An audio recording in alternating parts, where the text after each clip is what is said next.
Agora eu acho que é uma coisa que vai tocar bem para nós, né? Os cristãos primitivos. Nós falamos dos líderes. Nós falamos antes dos homens que estiveram à frente da igreja, dos principais líderes. E os principais líderes sempre escrevem muito. É engraçado isso, né? Provavelmente daqui a 200, 300 anos, certamente nós vamos estar... nós não, né? Porque daqui a 200, 300 anos acho que eu não vou estar aí. Mas a igreja vai estar falando de homens que defendem a fé hoje, como o John MacArthur, né? Vai estar falando, com certeza. São líderes reconhecidos mundialmente e que escrevem muito. Certo? Então é isso que acontece. Não, sabe, gente, não é diferente. A gente às vezes tem uma noção assim de que nós somos muito diferentes daquelas pessoas de 2000 anos atrás. Não é diferente, nós somos iguais. Iguais. A gente é só mais acomodado, as coisas são mais fáceis para nós. Só isso. Mas a nossa forma de pensar, as nossas atitudes, é tudo a mesma coisa, não é diferente. As coisas sempre se repetem, os líderes vão escrever sim, eles vão mandar cópias dos livros para os outros, eles vão ser reconhecidos, eles vão ser avaliados, vai haver crítica, é sempre a mesma coisa. Nunca se iluda com esse tipo de pensamento de que, não, naquela época eram diferentes e tal, né? Não, gente, é sempre a mesma coisa. Claro que lugares em que não há civilização, aí é diferente, né? Uma tribo indígena lá em que é tudo muito arcaico, aí sim, aí é uma vida diferente. Mas aí é Império Romano. Império Romano. Boa parte dos gênios da humanidade estavam ali. Então a gente não pode se iludir quanto a isso. Vamos falar dos cristãos primitivos. Vamos começar, pode passar aí. Vamos começar falando da igreja. A igreja. Como é que era a vida de adoração? Como é que era o culto? Como é que funcionava tudo isso naquela época? Nós temos fontes para a gente saber como que era. Nós temos o Didaquê. Nós temos um livro de Hipólito. Hipólito era um presbítero de Roma. Bem encrenqueirinho ele. Mas ele escreveu um livro interessante, A Tradição Apostólica, que fala muito sobre como a igreja funcionava. A primeira apologia de Justino Mártir também fala. E as próprias cartas de Plínio, o governador da Bitínia, para o imperador Trajano. Porque aí o Plínio dizia como que funcionava. Olha, eles são assim, eles fazem assim. Tudo isso aí são fontes para que a gente saiba como que a coisa funcionava naquela época. O povo de Deus reunia-se fielmente no dia do Senhor. Isso aí não dá para marcar quando começou a ideia do dia do Senhor. Isso aí sempre existiu na igreja, o dia do Senhor. E naquele tempo os presbíteros diziam assim para a congregação, eles acreditavam firmemente em Hebreus 10, 25. O que diz lá em Hebreus 10, 25? Vamos lá?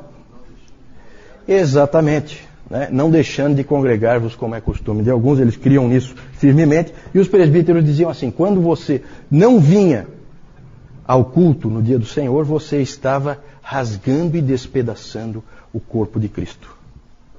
Os caras eram duros. Então era a expressão que eles usavam. Há escritos que indicam que em muitas congregações havia culto, não só no dia do Senhor, mas também em vários dias durante a semana. Tem alguns lugares o culto era todos os dias. Todos os dias. Mas o dia do Senhor era o principal.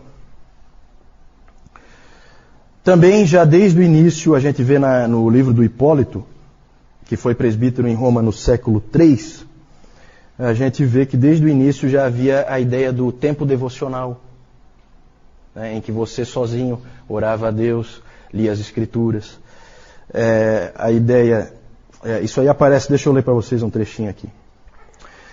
Diz assim, isso é do livro do Hipólito, que todo homem cristão e mulher cristã, quando acordar de manhã, e antes de fazer qualquer trabalho, lave suas mãos e ore a Deus, e só então vá ao seu trabalho. Mas se houver instrução na palavra de Deus, se em algum lugar estiver havendo pregação, mas se houver instrução na palavra de Deus, todos devem preferir ir àquele lugar, reconhecendo em seu coração que é Deus que eles estão ouvindo no instrutor. Então já há a ideia de que a pregação era uma forma que Deus usava para falar com o seu povo. Que mais que ele diz? Quando houver um dia em que não há instrução, que cada um pegue um livro santo e leia-o suficientemente. Essa era a ideia. As referências mais antigas ao dia do Senhor já usam o termo primeiro dia.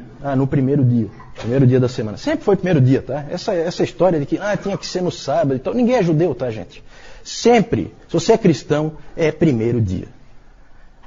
Esse debate é um debate tão... O Newton já falou sobre isso. É um debate tão assim, árido, desnecessário. A igreja nunca usou o sábado. Sempre foi o dia do Senhor, sempre foi o domingo. O Justino Marte, já na sua primeira apologia, ele já fala que nós cristãos nos reunimos no dia do sol. Certo? Era como eles chamavam o dia. Tá? Então ele tá só dizendo domingo, ele não está dizendo nada não é nenhuma referência pagã não, tá, gente? E ele dizia que isso era porque no primeiro dia Deus estabeleceu a ordem no meio do caos. E também com os cristãos, no primeiro dia, ele ressuscitou a Cristo e estabeleceu a nova criação. Ali. Essa é a justificativa, tá? Para ser no primeiro dia, pelo menos assim que eles usavam. Aí uma parte que vocês não vão gostar muito, alguns de vocês aí. As reuniões eram sempre muito cedo. Muito cedo. Sempre antes do sol nascer. Sempre. Eles diziam que era na hora do canto do galo. As reuniões ocorriam, o culto era nesses horários, sempre muito cedo. Por que isso será, hein? Provavelmente porque as pessoas tinham que trabalhar, certo? Porque não existe essa folga que nós temos hoje. Isso aí nós vamos ver por que existe hoje. Ou também pode ser também por uma questão de privacidade, para se proteger. Em alguns lugares pode ter tido esse elemento também. Eles se reuniam em casas, não existiam templos, igrejas, isso aí é uma coisa que vem muito depois. Então eles se reuniam em casas, normalmente era a casa do próprio pastor, que era adaptada, ele morava numa parte e na outra parte se usava para fazer as reuniões. Então era muito comum derrubar paredes para aumentar o espaço, né, e poder reunir as pessoas ali para o culto. Havia sempre leitura da palavra e pregação. A leitura da palavra, pelos registros que a gente tem, não era aquela leiturazinha, vamos ler um salmo. Não, se lia às vezes um livro inteiro das Escrituras. Era às vezes a oportunidade que aquele escravozinho lá tinha de ouvir as Escrituras. Se ele não ouvisse ali, ele não tinha em casa. Então havia essa leitura da palavra e sempre uma pregação. A pregação podia ser em cima de um outro texto das Escrituras ou em cima do próprio texto que foi lido. Vinha então o presbítero e explicava aquilo, esmiuçava. Como é hoje? Não tem diferença nenhuma. É a mesma coisa, tá? A pregação sempre existiu. Havia oração também. E a oração, quase com certeza, pelos registros que a gente tem, era de pé. As pessoas oravam em pé. Ainda hoje na Igreja Livre da Escócia ainda é assim, né? É interessante que eles ficam de pé para orar e eles sentam para cantar. No modelo da igreja primitiva e dos tempos da Reforma também. Na Reforma era assim também, né? Você fica de pé para orar e você senta para cantar.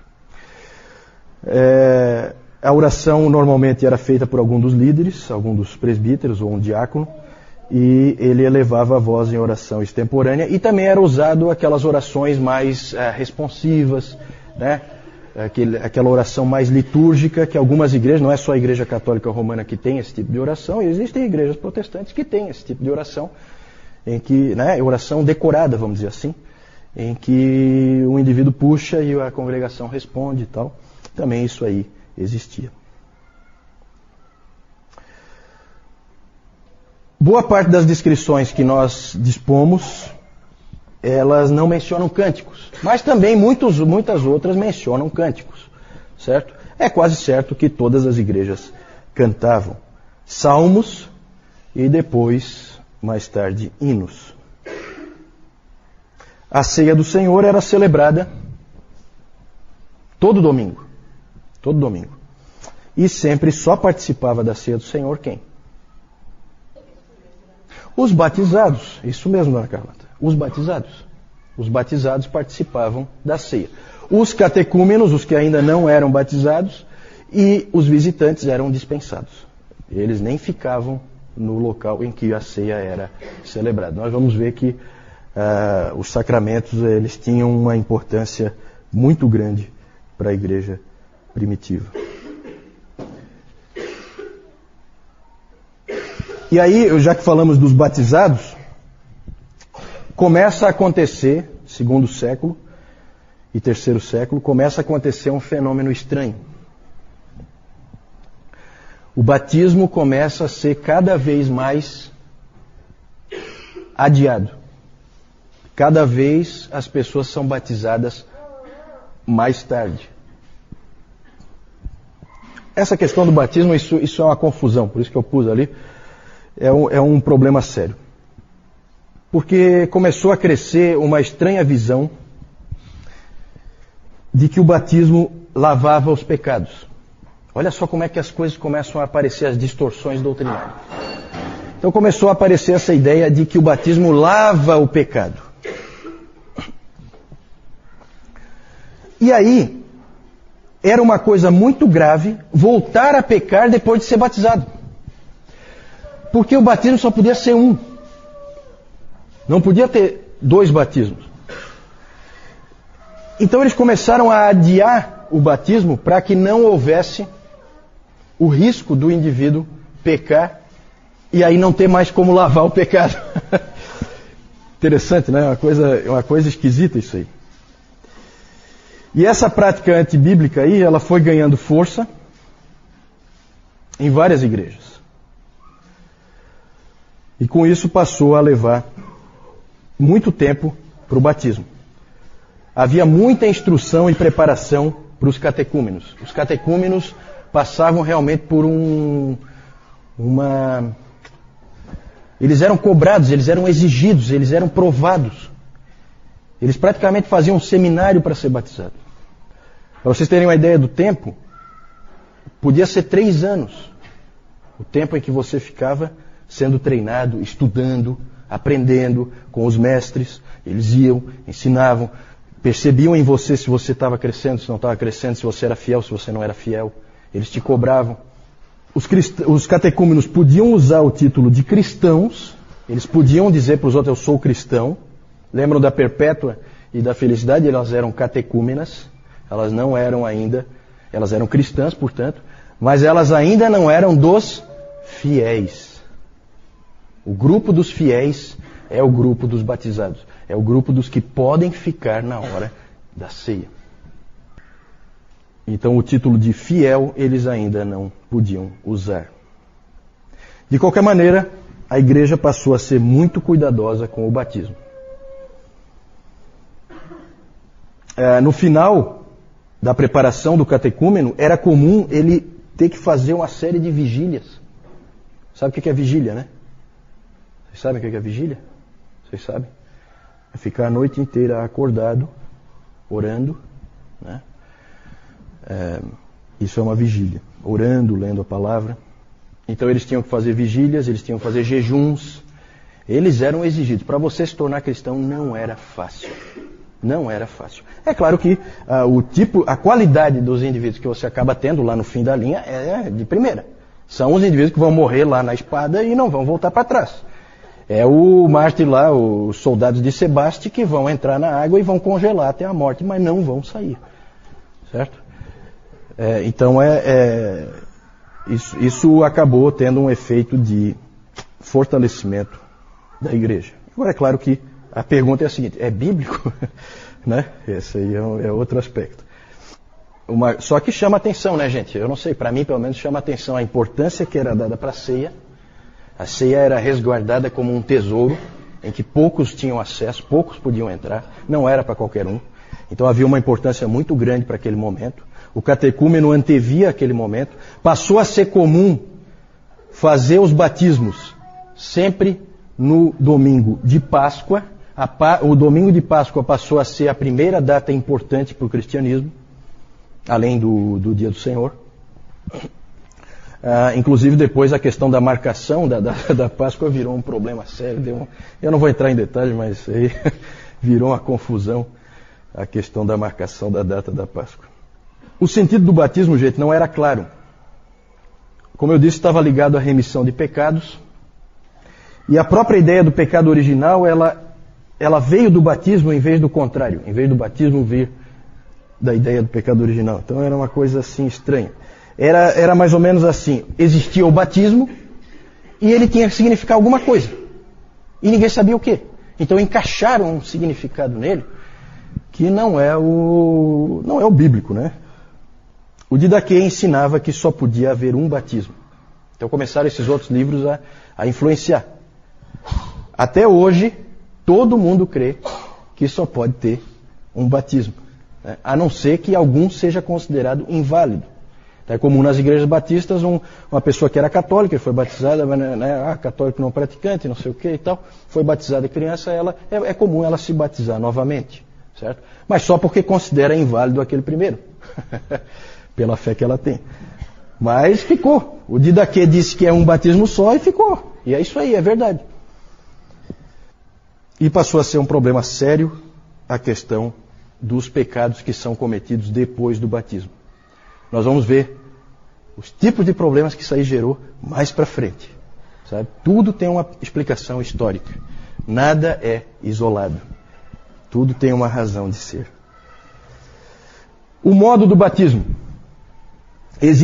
Aí é aquela coisa, né? Cada um quer puxar a brasa para a sua sardinha e quer dizer que não, que o modo bíblico, o modo que a igreja sempre usou foi esse aqui, que não sei o que e tal, né? Eu acho que, de novo, a igreja eu acho que já se dividiu tempo demais por causa disso aí. Existem referências no material que a gente tem daquele tempo, referências a batismo por aspersão, referências a batismo por efusão e referências a batismo por imersão. O Didaquê diz que a água tem que ser corrente e que tem que ser fria. Aí começa a aparecer essas coisas assim, né? A água tem que ser quente, aliás, tem que ser corrente e tem que ser fria. E existem várias descrições diferentes de como o batismo era feito. Hipólito diz que em Roma o batizando ficava com água pela altura dos joelhos, e aí ficava a critério de quem estava batizando se achava que ele tinha que mergulhar a cabeça dentro da água, ou se simplesmente se pegava um recipiente assim e fazia por efusão, derramava água na cabeça dele. Tertuliano diz que o batizando era imerso e depois que ele saía era aspergida água nele. Isso aí é um problema, né? Esse aí criou confusão agora. Afinal de contas, é imersão ou é aspersão? Pois é, complicado. Tudo indica que a maneira de fazer era variada e que não era um problema, não era motivo de divisão naquela época. O mais importante era a seriedade com que se encarava o batismo e não como que ele era feito. Então a gente pode imaginar como era a coisa, né, gente? Você ficava 3 anos ali, numa verdadeira batalha para você conseguir se tornar um cristão, e aí começava a chegar o domingo de Páscoa e você fazia jejuns, você fazia vigília junto com o teu mestre, e você antevia aquele momento em que você ia ser batizado e que você então ia entrar pela primeira vez na Câmara dos Fiéis e ia participar da ceia pela primeira vez. É interessante como que a coisa funcionava. Por último, muita confusão no aspecto batismo de crianças. Esse sempre foi um problema também na história da igreja, continua sendo um problema, batiza, não batiza. O batismo infantil, pelo que se pode ver do ponto de vista histórico, é uma prática bastante antiga, mas sempre foi polêmica. Sempre foi uma prática que gerou todo tipo de dificuldade, porque o batismo sempre gerou todo tipo de dificuldade. O pensamento era muito confuso. Primeira pergunta que os teólogos se faziam: a criança é inocente? A criança nasceu, é inocente? Tem implicação isso aí? Tem. Se ela for inocente, precisa lavar pecado? Não, não tem pecado, não precisa lavar. Então não precisa batizar. Mas se ela nasce pecadora, aí a abordagem é completamente diferente. Então você vai ter várias formas de ver por parte dos pais. O Tertuliano se opôs ao batismo infantil. Mas o motivo não está muito claro. Ele, na verdade, a preocupação dele era muito mais com aquilo que eu falei antes. Você batiza o bebê e depois ele vai pecar lá na juventude, coisa, e aí? Faz o quê? Então o Tertuliano tinha essa preocupação. Sempre na cabeça a ideia do lavar os pecados. E outros, como Cipriano, lá de Cartago, ele disse que tinha que batizar o mais rápido possível. O Agostinho já tinha dito que a criança nasce pecadora, já tinha deixado isso claro. Ela nasce pecadora e que não demora muito para ela começar a manifestar a natureza pecaminosa dela em pecados visíveis. E o Cipriano também queria assim. Então ele dizia que não era nem para esperar aqueles 8 dias. O Cipriano dizia que não era nem para esperar aqueles 8 dias, que alguns estavam esperando, por causa da semelhança que eles faziam com a circuncisão. Alguns esperavam 8 dias e daí batizavam. Aí ele disse, não espera nem isso aí. Batiza o quanto antes, porque se morrer... Inclusive o Cipriano dizia que a criança chora quando ela nasce. Não é por causa de alguma sensação que ela está tendo, ou por causa do parto, ou alguma coisa assim. Não, ela chora porque ela sabe que ela é pecadora. Ele veio com essa pérola. Eu não sei se ele entrevistou bebês ou alguma coisa assim para chegar a essa conclusão, né? Mas é assim, gente. Vejam que na questão do batismo há muita confusão.